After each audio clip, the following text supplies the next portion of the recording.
Welcome to Module 1, Lesson 16, From Ratios to Rates. After today's lesson, I'd like you to be able to recognize that you can associate a ratio of two quantities, such as the ratio of miles per hour is 5 to 2, to another quantity called a rate. Precisely identify the associated rate and when given a ratio. Identify the unit rate and identify the rate unit. Alright, so to start us off, we have example 1. In example 1, we have Diet Cola that's on sale, and it's 4 packs for $10. And we want to figure out how much will 2 packs of cola cost us. We should be able to look at this and know off the top of our heads, just using simple math, how much those 2 packs are going to cost us. But let's make a ratio table.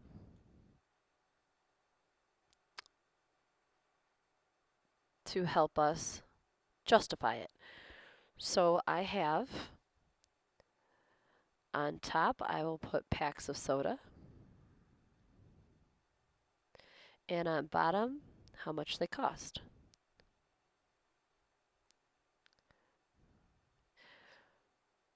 Okay, so I'm going to put the 4 and the 10 here. So I know that if I have 4 packs of soda, it's going to cost me $10. Well, I want to know how much it's going to cost me for 2 packs of soda. Since to go from 4 to 2, I'm dividing by 2, I have to do the same thing to the bottom. Since I'm purchasing half as many packs of soda, it should cost me half as much. So 2 packs of soda would cost me $5. Looking at B, how much does 1 pack of Diet Cola cost? Well, I can do the same thing, and I'm just going to use the same table up here. So if I want to go from 4 to 1, I know I have to divide by 4. What I do to the top, I have to do to the bottom. And when I do that, so if I do 10 and I divide it by 4, 4 goes into 10 twice, minus 8, left with 2.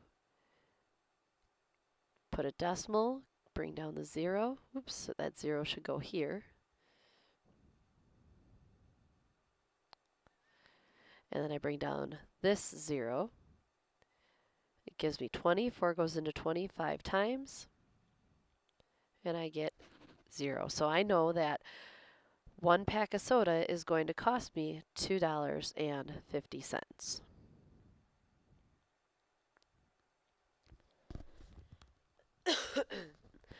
Alright, so we talked about a couple of different words at the beginning. We talked about rate, unit rate, and the rate of the unit.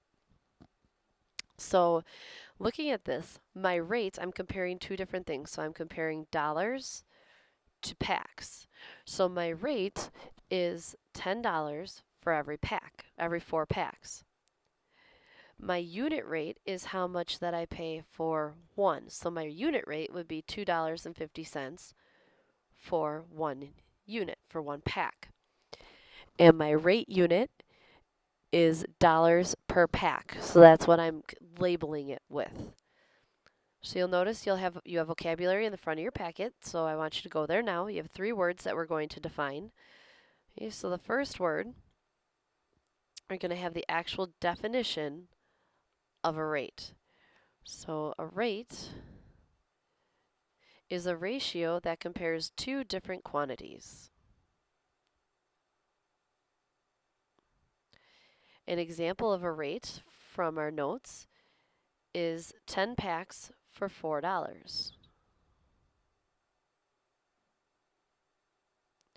Okay, so the rate is 2 different quantities being compared. In this case, like we said, it's $10 being compared to packs, so dollars and packs. A unit rate, so units, when we talk about a unit, we're talking about 1. And I like to tell my students to remember that uno in Spanish starts with a U and it means 1.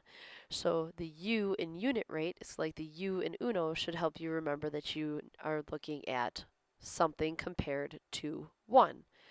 So the unit rate is a rate that compares a quantity to another one with to another unit of a second quantity, it's also the value of the ratios. So it's a rate that compares a quantity to another 1 unit of a second quantity. So to another 1 unit. That's the key part. Another 1 unit of a second quantity. So for example, we have that there was $2.50, and I should have an extra 0 on here. So it was $2.50 for 1 pack. Add that extra 0. So that would be my unit rate, because I'm taking one quantity, which is dollars, and comparing it to 1 pack. Okay, and then this is also the value of the ratio.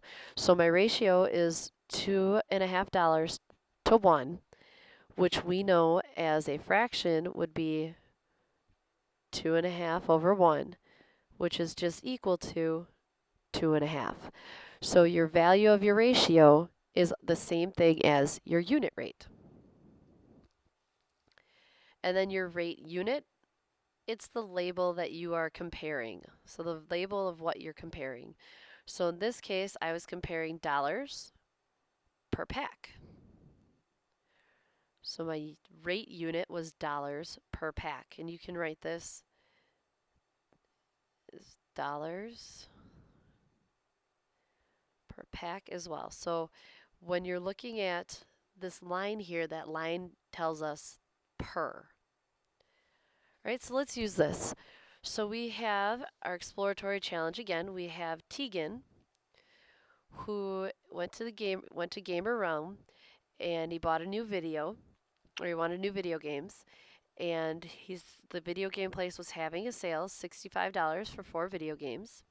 He bought 3 games for himself and 1 for his friend Diego, but Tegan doesn't know how much to charge his friend Diego. So since he doesn't know how much to charge his friend Diego, he wants us to help him figure that out. So what we're going to do is we're going to highlight the important information. So is it important that he went to Gamer Realm? Not really. Is it important that they were having the sales, $65 for 4 video games? Absolutely. He bought 3 games for himself and 1 for his friend Diego. But Tegan does not know how much Diego owes him. So it's important to know that he bought 1 game for his friend Diego, because the 3 games isn't really important to us right now. It's important to know the question, what is the unit price of the video game? And what is the rate unit? So the reason we want to find the unit price is because if we can find the price for 1 video game, that should help us find what we need to charge Diego. So we know that 1 is important. 4 is important because he did buy a total of 4 games. 65 is important because that's the total cost of his purchase. And the 3 in this case is not important. It's extra information that we don't need. So we know we're looking for the unit price of the video games. So when I'm looking for the unit price, I'm looking for what's the price per game. So I'm looking for price per game. So I set up my ratio, and my ratio is $65 to 4 games. So when I set up my ratio, I can turn it in, it's a rate because it's games compared to dollars. So now I can write it in fraction form, and I want to know how much is it going to cost me for 1 game. Well, since this is games down here and I want to get it to 1, I divide both the bottom and the top by 4. Okay, so when I do that, I take 65 and I divide it by 4. 4 goes into 6 once. Minus 4, I get 2, bring it down. 4 goes into 25, 6 times. Minus 24 is 1. Add a decimal, bring down my 0. 4 goes into 10 twice. Minus 8 is 2. I can add another 0. Bring it down is 0. And 4 goes into 25 times. So I know that one game will cost me $16.25. So the unit price, okay, so the price for one unit of whatever it is that I'm purchasing, in this case it's a game, so the price for one game is $16.25. And that would be per game. My unit, or my rate unit,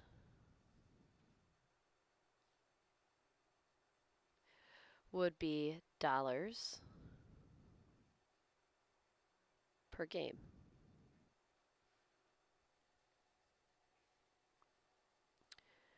Alright, so let's go on to the next one.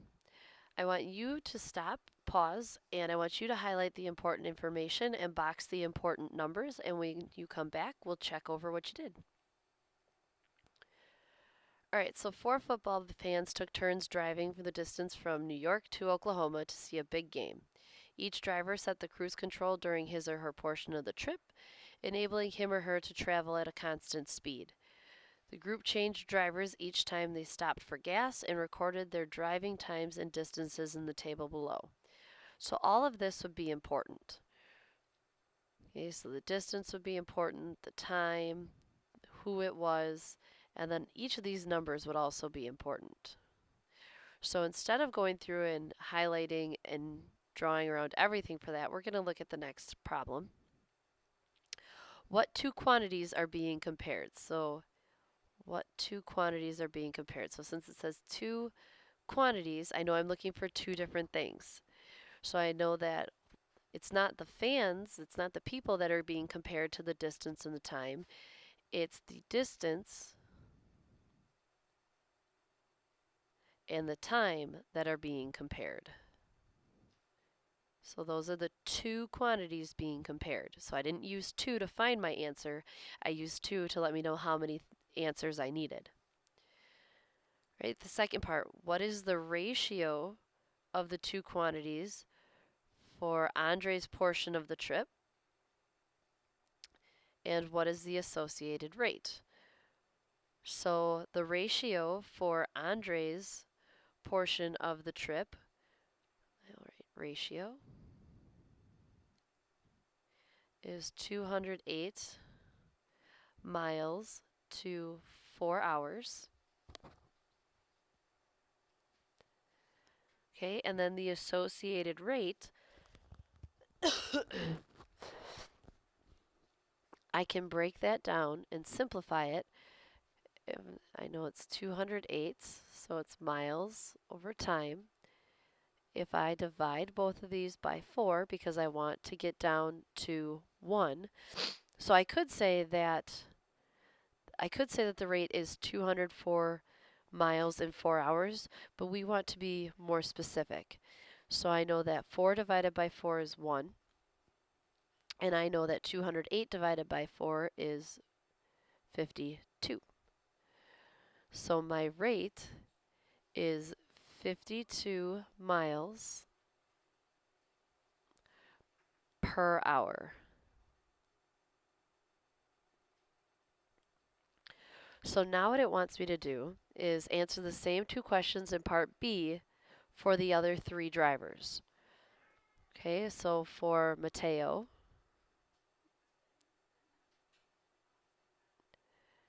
his rate would be 456 to 8.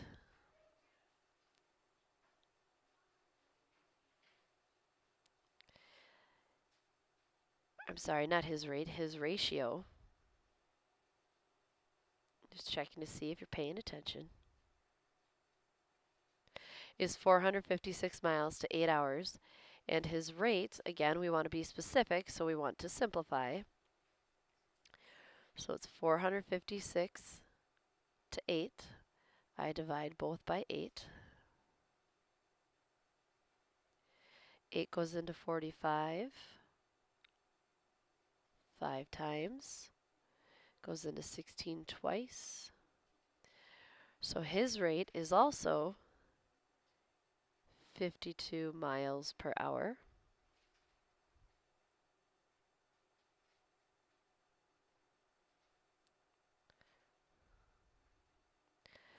Right, and then we have Janae, whose ratio was 300 miles to 6 hours. Her rate, okay, and I'll do it again. Move up here, so 300 miles to 6 hours. I divide both by 6.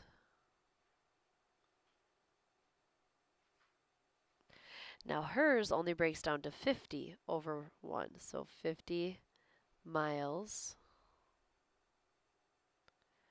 per hour. And then my last one is Grayson. His ratio is 265. And I'm running out of space here, so we're going to move Grayson up here.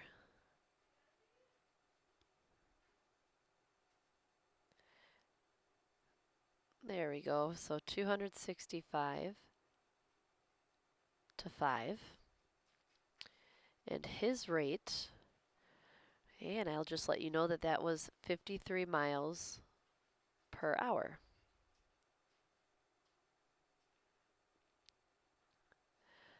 Okay, so far we've figured out the ratio for each of them and the rate for each of them. So now what we want to do, it asks us for each of the drivers in parts B and C, circle the unit rate and put a box around the rate unit. So here I have a unit rate of 52, so I'm circling that. And my rate unit was the miles per hour. Again, up here it was 52. My rate unit was miles per hour. I want you to try the last two and come back and check your answer. Right, so you should have found that for Janae it was 50 for the unit rate, and the rate unit was miles per hour, and the unit rate for Grayson was 53, and the rate unit was miles per hour. Okay, notice that for each of these, they were all their rate units were the same, but all their unit rates were not the same. So what that tells us is Grayson drove more miles on average than everybody else, and Janae drove less miles than everybody else. All right, so we're going to look at number 3. A publishing company is looking for new employees to type novels that will soon be published. The publishing company wants to find someone who can type at least 45 words per minute. Dominique discovered she can type at a constant rate of 704 words in 16 minutes. And Dominique wants to know, does she type fast enough to qualify for the job? And you need to explain why or why not. So first we're going to highlight the important information. It's not important that they're looking for people to type the novels. What is important is they want somebody who can type at least 45 words per minute. So right there, we know that that's a rate because it's words per minute. Dominique knows that she can type at a constant rate of 704 words in 16 minutes. And a constant rate is important here too, because that means that no matter how much she types or how long she types, however it works out, it's going to come out to 704 words in 16 minutes. So even if she types for 4 minutes, if we multiply her words by 4 and her time by 4, it should come out to 704 in 16. So our question, does she type fast enough to qualify for the job? And then, of course, to explain why or why not. That's a key part. So here are important numbers. 45 would be important. 704 would be important. and 16 would be important. So here what you're doing is you're setting up rates. So the rate that they're looking for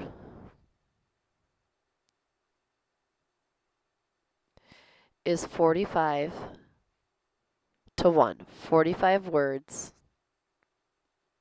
in 1 minute. And what Dominique can do